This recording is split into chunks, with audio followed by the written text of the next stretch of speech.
धाकड़ खबर, बेखौफसमा बेबाक अंदाज। धाकड़ खबर के न्यूज रूम से मैं आपके साथ हूं अकरम रईस खान। वरिष्ठ पत्रकार हैं विनोद दुआ। उनके खिलाफ दिल्ली पुलिस की क्राइम ब्रांच में एफआईआर दर्ज कराई गई है। क्राइम ब्रांच पूरे मामले की जांच कर रही है। पहला सवाल पैदा होता है कि क्यों एफआईआर दर्ज कराई गई है।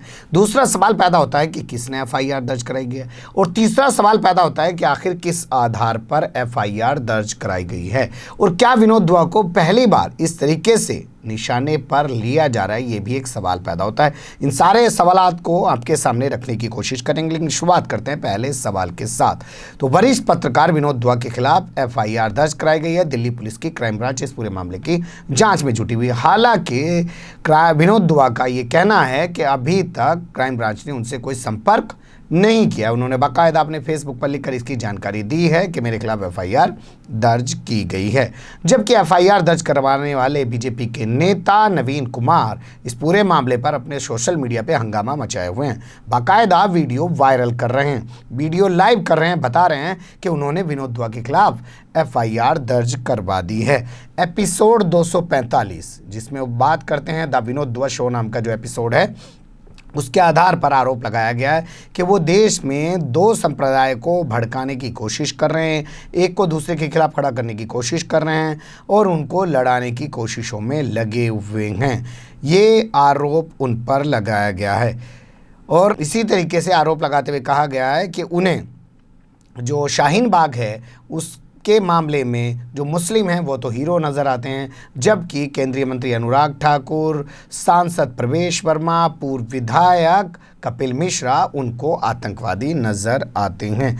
आरोप है कि विश्व में वो भारत की छवि को ख़राब करने का काम कर रहे हैं और पिछले काफ़ी महीनों से इस काम में जुड़े हुए हैं, जबकि असामाजिक तत्वों को राजनीतिक आश्रय यानी कि संरक्षण उपलब्ध कराने में वो लगे हुए हैं। ये तमाम आरोप लगाते हुए विनोद दुआ के खिलाफ एफआईआर दर्ज कराई गई है। तो यहाँ आपके सामने बीजेपी के नेता नवीन कुमार का कुछ छोटा सा प्रोफाइल रख देते हैं जिससे पता चल जाए आपको इनकी पृष्ठभूमि के बारे में। ये पेशे से पत्रकार हुआ करते थे बीजेपी में आने से पहले और देश के सबसे राष्ट्रवादी न्यूज़ चैनल यानी कि जी न्यूज़ के पत्रकार रहे हैं। समझ जाइएगा, वहाँ से निकल के आए, पत्रकारिता छोड़ दी और बीजेपी के अंदर नेता हैं और अब विनोद दुआ के खिलाफ एफआईआर दर्ज करवाने के बाद सोशल मीडिया पे खुद को चमकाने में लगे हुए हैं। क्या ये महज इत्तेफाक है? जी न्यूज़ से निकला हुआ पत्रकार जो इस वक्त बीजेपी के अंदर नेता है वो उस दौर में विनोद दुआ के खिलाफ एफआईआर दर्ज करवा रहा है जब अर्णब गोस्वामी के खिलाफ एफआईआर दर्ज है। पूरे देश में हल्ला मचा हुआ है, मामला सुप्रीम कोर्ट तक पहुँचा हुआ है। सुधीर चौधरी के खिलाफ केरल में एफआईआर दर्ज हुई है। इसके अलावा अमीश देवगन के खिलाफ मुंबई में एफआईआर दर्ज हुई है। तो क्या अब विनोद दुआ से जो सरकार से सवाल पूछने वाले पत्रकार हैं उनके खिलाफ एफआईआर दर्ज कराने का सिलसिला शुरू होने जा रहा है? क्योंकि पहली बार नहीं है कि विनोद दुआ को इस तरीके से निशाना बनाया जा रहा है। मैं आपके सामने रखना चाहता हूं, वो उस वक्त दावायर में हुआ करते थे और वहां पे वो प्रोग्राम किया करते थे जन गण मन की बात। उसी दौरान एक कैंपेन लॉन्च हुआ, बहुत सारी महिलाएं निकल के आने लगी। मीटू कैंपेन की मैं बात कर रहा हूँ। उन्होंने कहा साहब उस वक्त मेरे साथ फला ने ये किया, उस वक्त मेरे साथ फला ने ये किया। ऐसी एक महिला ने विनोद दुआ पर भी गंभीर आरोप लगाए जिसके चलते दबायर वाले ने इनको कहा कि भाई अभी आप होल्ड पे रहिए। इन्होंने कहा मैं होल्ड पे क्यों रहूँगा। इन्होंने वहाँ से छोड़ दिया। ये खासे नाराज़ हुए और उसके बाद ये चले गए HW न्यूज़ नेटवर्क में और वहाँ पर इन्होंने शुरू कर दिया द विनोद दुआ शो। जो इनका जनगण मन की बात का प्रोग्राम था वो ये मंगलवार, बुधवार, बृहस्पतिवार और शुक्रवार यानी कि 4 दिन किया करते थे, जबकि ये जो इनका द विनोद दुआ शो है इसको ये सोमवार, मंगलवार, बुधवार और बृहस्पतिवार 4 दिन करते हैं। शाम में 7, 8, 9 बजे के बीच इनका ये शो जो है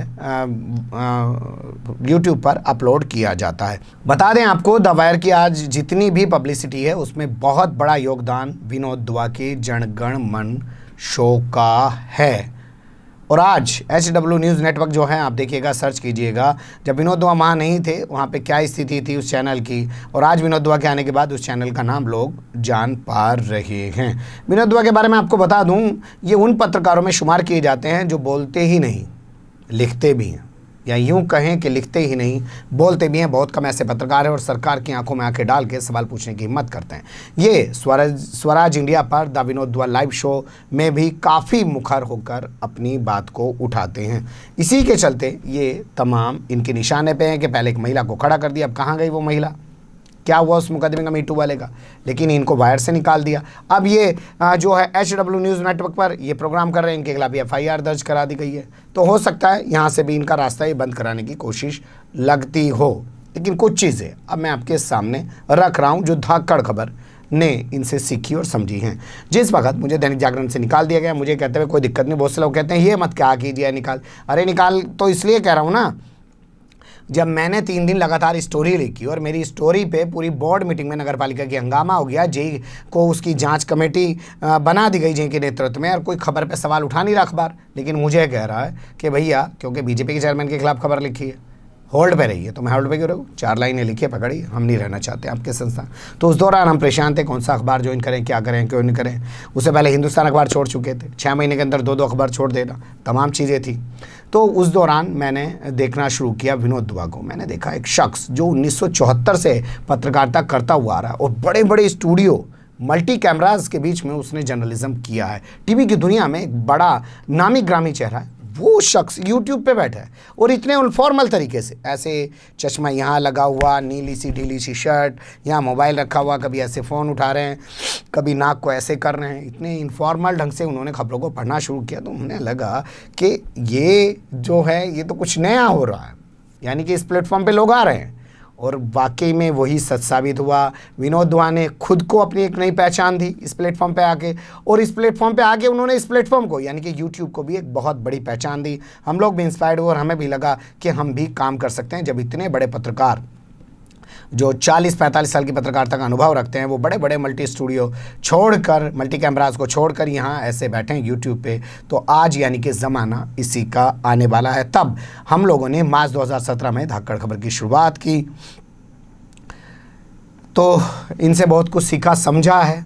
उम्मीद है कि इस मुकदमे में इनके खिलाफ जो मुकदमा दर्ज किया गया है उसकी जाँच निष्पक्ष तरीके से हो और ईमानदारी से कार्रवाई की जाए, या सिर्फ ये एक पब्लिसिटी स्टंट है जिस तरीके से नवीन कुमार दिखाई दे रहे हैं मीडिया पे शो ऑफ करते हुए, खासकर अपने को लेकर, या ये एक नई कहानी रची गई है कि भाई अर्णब गोस्वामी, सुधीर चौधरी और अमीश देवगन के अलावा अब दूसरे ग्रुप के लोगों पे भी ज़रा FIR दर्ज होनी चाहिए। ये सारी FIR इधर ही दर्ज नहीं होनी चाहिए। बने रहेगा धाकड़ खबर के साथ। फिलहाल कमेंट्स के रूप में आप लोग अपनी राय दे सकते हैं, खबर को लाइक कर सकते हैं, चैनल को सब्सक्राइब कर सकते हैं और ज़्यादा से ज़्यादा हमारी खबरों को शेयर कर सकते हैं। फिर ऐसे ही किसी सुलगते हुए या उलझते मुद्दे लेकर मैं आपके सामने हूँगा हाजिर। फिलहाल अभी मुझे नहीं इजाज़त।